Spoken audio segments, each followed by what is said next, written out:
কাটালে 1 আনা, চুলদাড়ি 2 আনা, একসাথে 2 করলে মালিশ বিনামূল্যে। কেউ কানেও তোলে না, সাড়াও দেয় না। আজ হলোটা কি?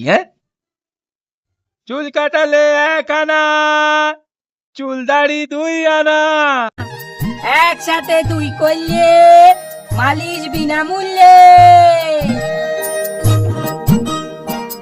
সকালে কার মুখ দেখে যে উঠেছিলাম, দিনটাই বোধহয় খারাপ। একটাও খদ্দের জুটলো না। যাই বামুন পাড়ায় গিয়ে দেখি একবার। চুল কাটালে 1 আনা, চুলদাড়ি 2 আনা, একসাথে 2 করলে মালিশ বিনামূল্যে। ও পাঁচু নাপিত, আরে শুনছো? এদিকে এদিকে এদিকে এসো, এদিকে।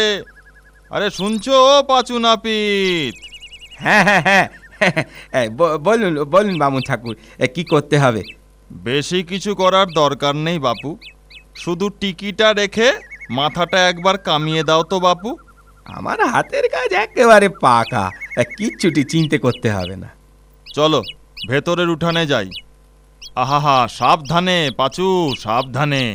দেখো আবার আমার টিকিটা কেটে ফেলো না যেন, তাহলে কিন্তু রক্ষে থাকবে না। ছি ছি ছি, কি যে বলেন বামুন ঠাকুর, সেই কোন ছোট্টবেলা থেকে এ কাজ করে আসছি। 10টা গায়ে কি আর এমনি এমনি নাম যশ হয়েছে? ও তোমার নাম ধাম তোমার কাছেই রাখো তো বাপু, আমার টিকিটা আস্ত থাকলেই হলো।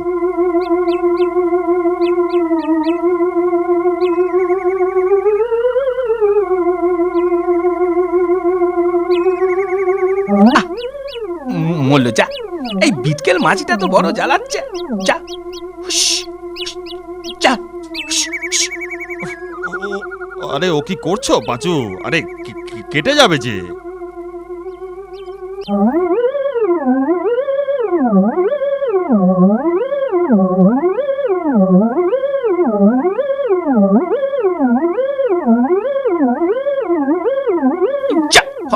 ভাগা মাছি, এই যা, টিকিটা কেটে ফেললাম যে। হত ভাগা নাপিত, কি করলি তুই দেখি? এ কি সর্বনেশে কাণ্ড! তুই আমার টিকি কেটে দিলি। দাঁড়া হত ভাগা, আজ তোর একদিন কি আমার একদিন। খড়ম পেটা করে তোর নাপিতগিরি আমি বার করছি। ওরে বাবা রে, আমার কি দোষ? আপনি তো মাথা নাড়ালেন। বাবা রে, ওরে বাবা রে, আগে পালাই পালাই।